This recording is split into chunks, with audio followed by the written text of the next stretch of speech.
Bref. Aujourd'hui, j'ai reçu un passeport par la poste. Mais comme j'en avais déjà un, ça m'a paru bizarre. En fait, c'était pas un passeport, c'était le faire-part de mariage de Manu et Morgane. Pour qu'on ait le temps de bien se préparer, j'ai direct appelé Lucas. Allô Lucas? Oui, qu'est-ce qu'il y a? Ouais, t'as reçu le faire-part de Morgane et Manu? Oui, je suis en train de me regarder là. Ouais, faut qu'on assure cette fois. Allez, viens, je t'attends. Ok, j'arrive. La première des choses à faire, c'est de choisir les costumes qu'on allait porter. Pour ça, on a passé en revue toute notre garde-robe.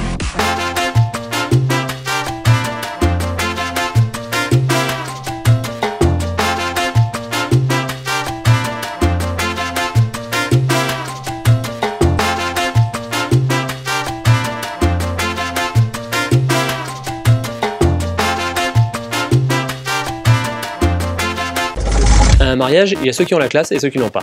Comme j'en avais marre de me taper la honte avec ma caisse pourrie, j'ai décidé de louer une voiture.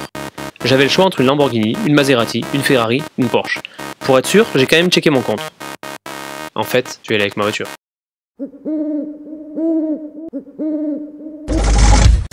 Comme on les aime, ces petits mariés, avec Lucas, on a décidé de faire une surprise. Je lui ai demandé. T'as une idée? Et il m'a dit. Bah oui, on a qu'à faire une vidéo humoristique en chanson avec la famille et les amis de Morgane et Manu. Je me suis dit que ce serait complètement impossible à organiser et que ce serait chiant, mais comme j'avais pas d'autre idée, j'ai dit. Ouais, bonne idée. Ok, bon, on y va. On a pris Facebook, on a fait la liste de tous les amis de Manu et Morgane, on leur a envoyé un mail, mais vu que personne n'a répondu, on a décidé de les appeler un par un. Oui, bonjour, c'est Lucas. Bonjour, c'est Lucas. Je suis un ami de Manu, je suis un copain de Manu. Là, on veut leur faire une surprise vidéo. Donc on voulait faire un clip musical, quoi, quelque chose avec une musique et nous on chante dessus. Un peu comme un lip dub. On donne rendez-vous samedi prochain chez Johan. Allô? Nos gustaríamos de organizar una sorpresa para Manu y Morgane. Quoi? Va se foutre, bacalao! Voilà, samedi chez Johan à 14h30. 14h30. Voilà, vous pensez pouvoir venir? J'attends votre coup de téléphone, un petit SMS pour me dire si vous pouvez venir. Oui, voilà, vous me tenez bien au courant par contre. Très bien, merci, au revoir. Le samedi, tout était prêt, on était même en avance. Pour me rassurer, j'ai dit. Tu penses qu'ils vont venir? Il m'a répondu. Oui, je pense qu'ils vont pas tarder. J'ai compris. Non, je pense qu'on va se prendre une grosse paille.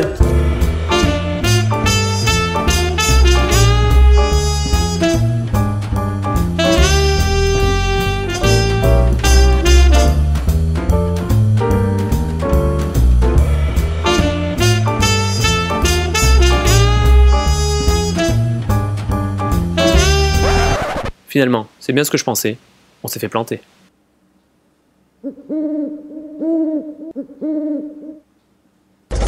Comme j'en avais marre à chaque fois d'être tout seul sur les photos de mariage, j'ai décidé que cette fois-ci je viendrais accompagner.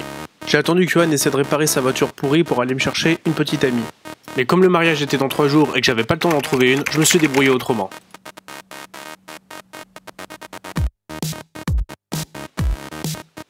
Alors que j'étais sur le point de réserver une russe pour la soirée, Johan est arrivé et il m'a demandé. Et Lucas, t'as pas... Je l'ai regardé, il m'a regardé.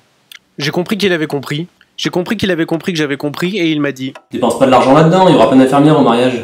Ah mais oui, il va y avoir des infirmières, je suis bête. Comme on a loupé un mariage l'année dernière et qu'on voulait pas que ça se reproduise, on a eu l'idée géniale de ne pas dormir de la nuit pour être sûr d'être à l'heure. Tous les moyens étaient bons pour rester éveillé.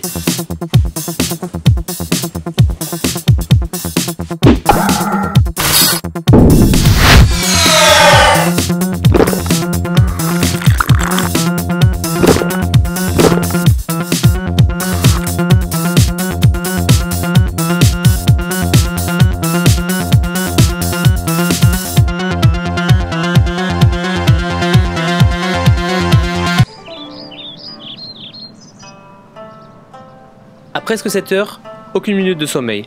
Le plan s'est déroulé sans accroc. Lucas me propose une technique indienne pour reprendre des forces, fermer les yeux 2 minutes sans s'endormir.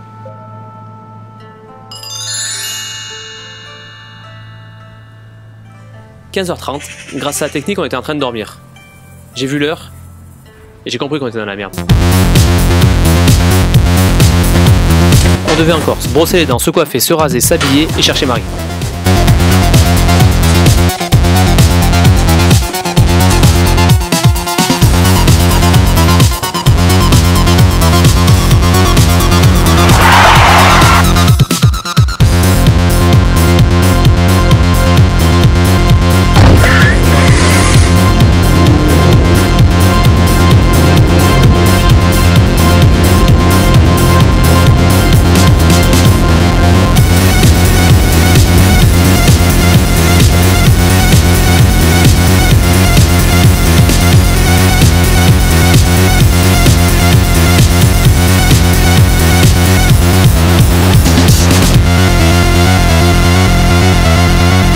fini par arriver presque à l'heure.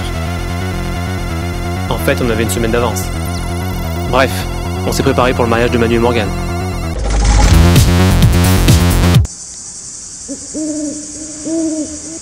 Toi le hibou, arrête de nous saouler là.